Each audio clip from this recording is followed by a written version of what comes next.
तू अमर नहीं है, मरने वाले शरीर में ममता करके नाना प्रकार की भोग वांछाओं में अपने समय को नष्ट कर रहा है। अपनी इंद्रियों को, मन को शासन में ले। विकलम, ये इंद्रियां भोगों के लिए विकल कर देती हैं, ये प्रमथन स्वभाव वाली है, ये मन भी प्रमथन स्वभाव वाला है। इसलिए नाम का बल धारण कर तो तेरे हृदय में इंद्रिय और मन की विकलता को सहन करने की सामर्थ्य आ जाएगी। पकड़ो, जो आप सहन नहीं कर पाते हैं, नाना प्रकार की विकार वृत्तियों को जानते हैं नहीं करना चाहिए फिर भी करते हैं। मन प्रमथन स्वभाव वाला, इंद्रियां प्रमथन स्वभाव वाली मत कर आपको अपने अधीन कर लेती है। कब? जब नाम का स्मरण, नाम का रटन आप छोड़ देते हैं तब। नहीं तो युद्ध चलता है, परास्त नहीं कर सकती। नाम चल रहा है, वो प्रमथन स्वभाव वाली इंद्रिया और मन आपको घसीटेंगे पर वो घसीट नहीं पाएंगे, क्योंकि महाबलशाली नाम।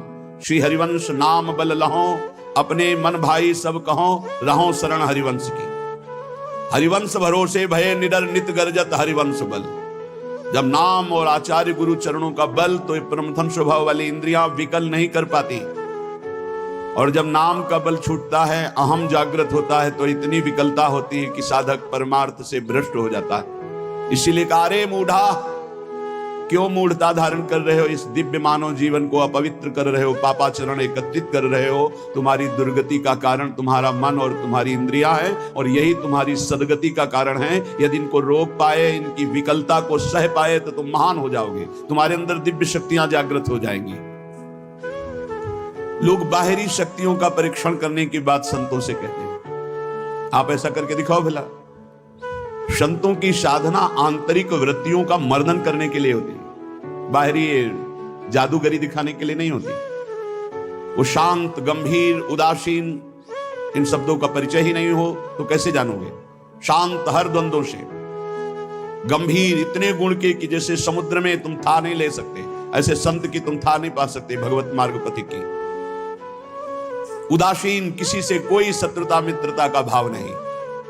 तब वो अपनी इन विकलताओं को सहकर विकारों पर विजय प्राप्त करते हैं। इसलिए मूढ़ता का त्याग करो। मूढ़ता अहंकार है, अहंकार भी मूढ़ात्मा करता हमिति मन्यते। मैं करूंगा, मैंने ये किया, मैं ऐसा कर सकता हूं। इस अहंकार को छोड़ो, प्रियालाल की शरण में हो, खूब नाम जप करो। नाम जप के प्रभाव का ऐसा महामहिम प्रताप है कि ये विकार अंदर प्रवेश ही नहीं करते। जिसकी जिह्वा में रात दिन नाम चलता है, विकारों की गुंजाइश नहीं रहती। नाम पाहरू दिवस निश ध्यान तुम्हार कपाट। रात दिन नाम का पहरा है, भगवत ध्यान के द्वारा वो अपने साथ दरवाजों को बंद किए हुए। किसी भी दरवाजे से किसी भी विषय का प्रवेश की गुंजाइश नहीं।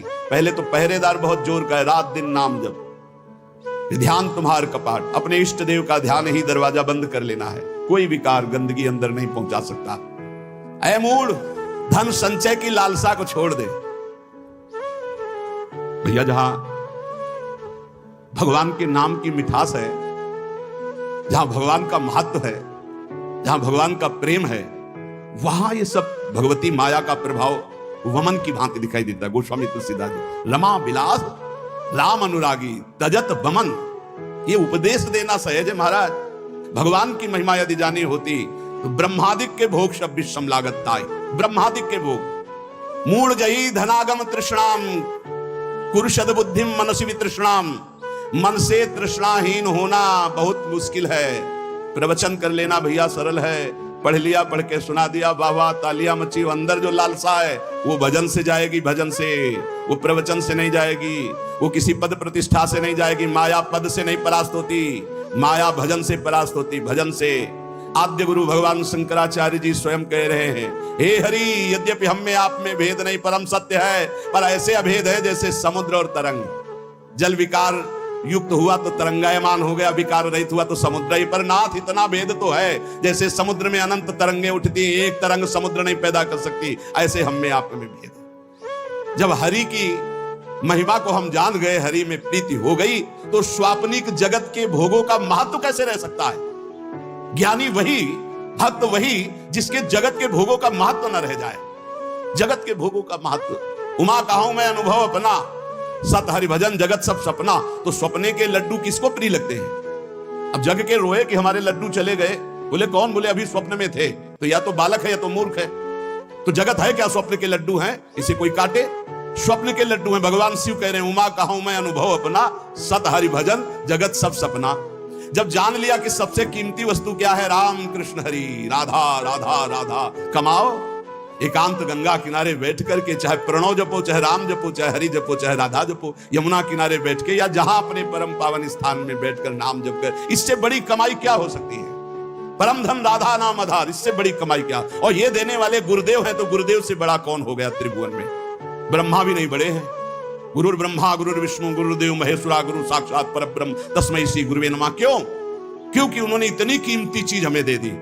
नाम सुकृत धन अपनी जीवन अतिहित मान दे तो वरदान। नहीं महत्व है नाम में, नहीं हरि चरणों में महत्व है।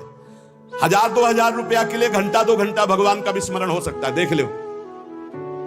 अगर कीमती वस्तु पहचान ली भगवान का नाम, तो एकादशी स्कंद में लिखा हुआ है, त्रिभुवन की राज्य लक्ष्मी देने पर, त्रिभुवन की राज्य आधे पल के लिए भी जो प्रभु का स्मरण ना छोड़े, वो भगवान का महान लाडला भक्त कहा जाता है। छोटी मोटी वस्तु क्या। अरे आप सोचो, माया के एक इशारे से अनंत ब्रह्मांड रच गए। लोक के लोक रत्नों के महलों से बने हुए हैं, रत्नों के महलों से। आप क्या समझते हो, ऊपर जो लोक हैं दिव्यताओं की भरमार है, एक से एक दिव्यता। मतलब पूरी मृत्यु लोक बिक जाए, ऐसे ऐसे एक एक विमान है। जिन विमानों पर बड़े बड़े पुण्यात्मा चलते हैं, ऐसे लोक के लोक बिक जाए, ऐसे विमान है। वहां के रत्न ऐसे, रत्नों से ऐसे श्रृंगारित विमान, ऐसी सुंदरियां। और वो भी एक स्वप्न है, मरने के बाद फिर वही। और सबसे महान हरि के धाम जाना है, हरि के भक्त। इससे बढ़कर जिसको हरि की पहचान हो जाती है, जिसको हरि का महत्व हो जाता है, तो सुरपति नरपति लोकपति जिनके भाव है घास घास तिनका, भगवान के दासत्व के आगे भक्त को एकमात्र भगवान में ही प्रियता और महत्ता होती है। एकमात्र भगवान। त्रिभुवनपति हिरण्यकश्यप है, न प्रियता है, न महत्व है, न भय है। 5 वर्ष का बालक प्रहलाद।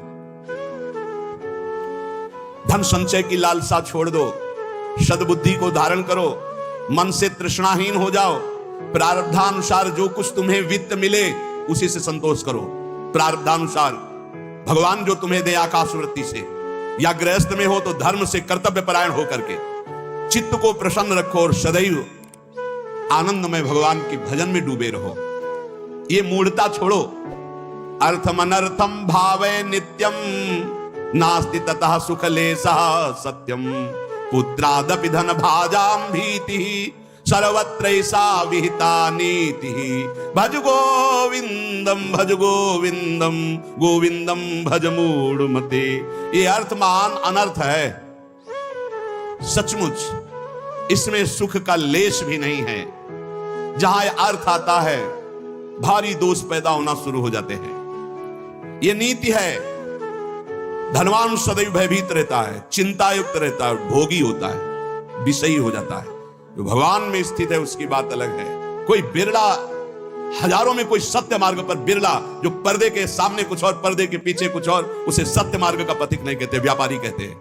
और जो एक रस रहता है, मन एक, वचन एक, कर्म एक, समाज एक, एकांत एक, वही महात्मा कहा जाता है। और ऐसे महात्मा भगवान की कृपा से मिलते हैं, अपने पुण्य प्रताप से नहीं मिलते, भगवान की कृपा से। जो भगवत प्रेमी महात्मा है, अब मोहि भाव भरोस हनुमंता, बिनु हरि कृपा मिले नहीं संता।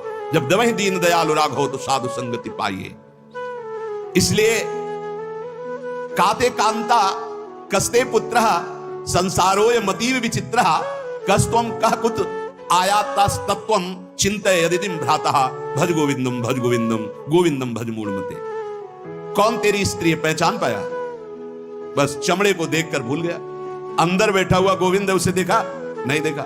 कौन तेरा पुत्र है, पहचान पाया? कहां से आया है, कौन है, कब जाएगा, कहां जाएगा, कोई परिचय नहीं।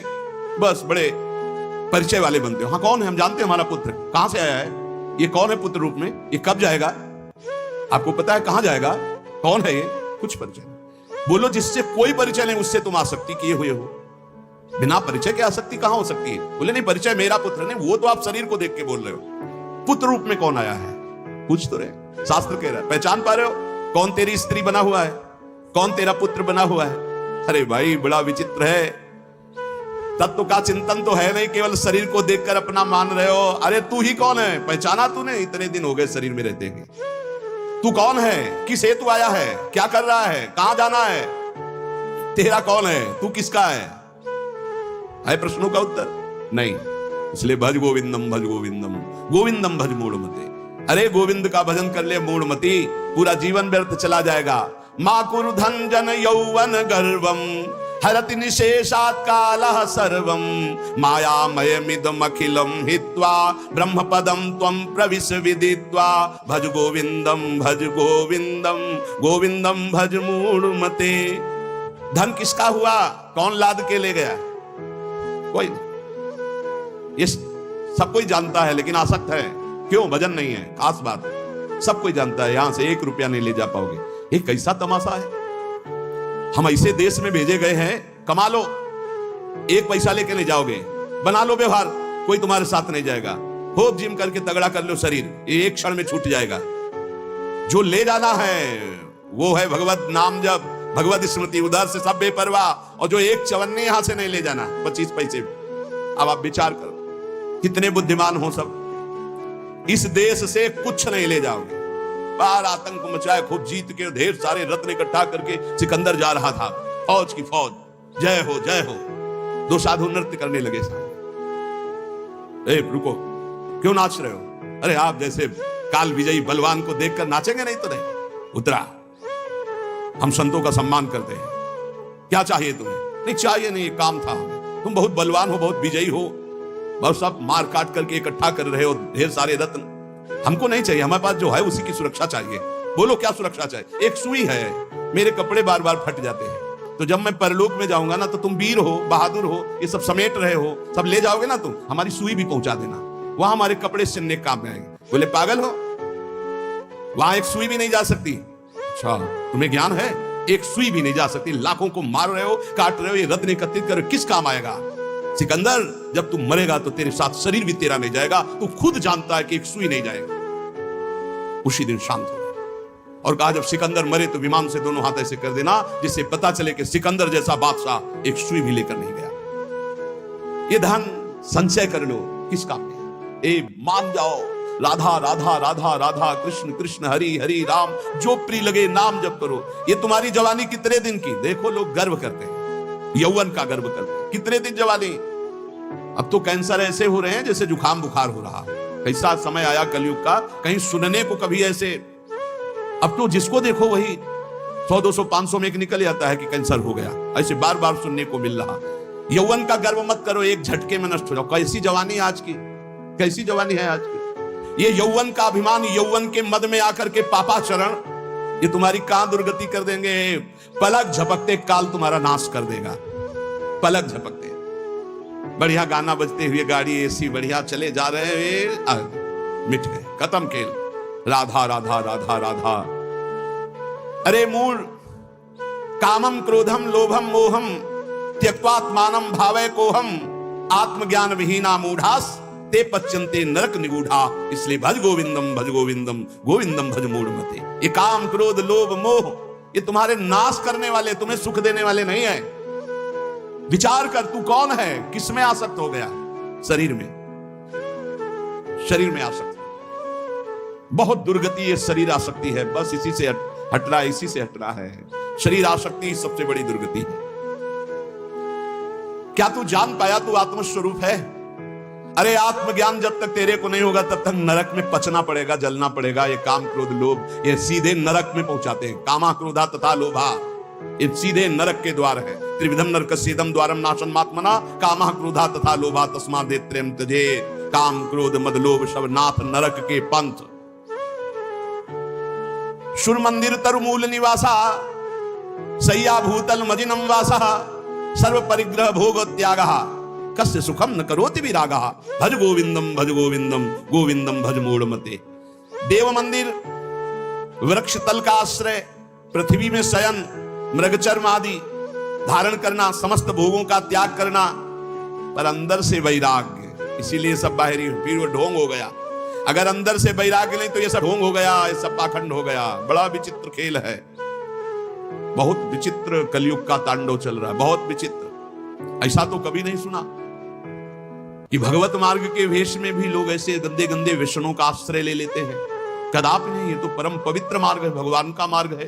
भगवत वेश धारण करके व्यसन नहीं, नहीं भाई, यहां तो हरि नाम का आशा बसन व्यसन याति नहीं, रघुपति चरित होए तासु नहीं, भगवन नाम जब हरि शरणम भगवत लीला गुण। ये तो भागवतिक महापुरुषों का यही व्यसन है। भक्तों का मनोरंजन भगवान से होता है, भक्तों का व्यसन भगवान नाम जब, भगवत लीला गुण गायन, भगवत चिंतन, यही नशा होता है। अगर ये सब है और अंदर से वैराग्य नहीं है तो फिर ये सब पाखंड हो जाता है, ये सब नाटक हो जाता है। इसलिए वैराग्यवान को सुख है, वैराग्य धारण करो, वैराग्य में परमानंद है। शत्रौ मित्रे पुत्रे बंधौ मा कुर्यत्नम विग्रह संधौ, भवसम चित्ता सर्वत्र त्वं वांछस्य चिराद्यादि विष्णुत्वं, भज गोविंदम भज गोविंदम गोविंदम भज मूढ़मते। यदि तू भगवत स्वरूप की प्राप्ति करना चाहता है तो शत्रु मित्र पुत्र तीनों को समान समझो, क्योंकि तीनों में भगवान विराजमान है। बाहरी कारण अलग अलग हो सकते हैं लेकिन कारण एक ही होगा। बाहरी कारण अलग अलग हो सकते हैं, जैसे बिजली के यंत्र अलग अलग हैं, गर्मी सर्दी फेंकते हैं, प्रकाश फेंकते हैं, बिजली के कई कार्य लेकिन बिजली एक ही है। ऐसे ही सब जगह परमात्मा एक जो देखता है वही भगवत स्वरूप की प्राप्ति कर पाता है। जो शत्रु में भगवान को, मित्र में भगवान को, पुत्र में भगवान को। ज्यादा मोह मत करो परिवार से, इसी में जीवन व्यतीत हो जाएगा। मोही पुरुष की बड़ी दुर्दशा होती है, बहुत चिपकू स्वभाव हो जाता है, बहुत जहां देखो जरा सा कोई बस उसी में आसक्त, उसी में आसक्त, बड़ी दुर्गति होती है।